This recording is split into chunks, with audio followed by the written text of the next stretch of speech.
Lomé, capitale du Togo, 49e session ordinaire du CIP-UEMOA, le comité interparlementaire de l'Union économique et monétaire ouest-africaine.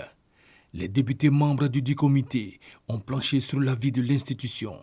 Entre autres sujets inscrits à l'ordre du jour figure l'examen en sous-comité du rapport 2021 de la commission de l'UEMOA sur la situation de l'Union assortie d'une note d'observation du CIP, la relecture de la procédure de suppléance du président du comité interparlementaire de l'UEMOA, la restitution des observations, le contenu du budget du CIP exercice 2022 et l'examen du calendrier des activités du CIP au titre de l'année 2022.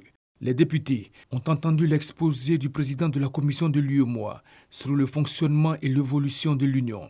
Il les a informés sur l'évolution des grands chantiers. La performance logistique des corridors et il y aura également une mise en place des mécanismes d'alerte.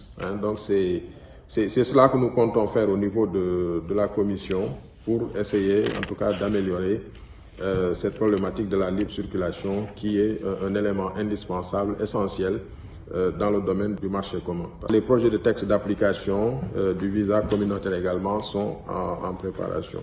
Au titre de la gouvernance démocratique, les députés membres du CIP-UEMOA ont déploré l'interruption du processus démocratique intervenu dans 2 États membres, à savoir le Mali et le Burkina Faso, une situation qui a entraîné la dissolution des institutions républicaines, notamment les parlements nationaux, ce qui a d'ailleurs occasionné le retrait de leurs députés de l'institution communautaire sous-régionale, lesquels parlementaires ont reçu des présents en guise de reconnaissance.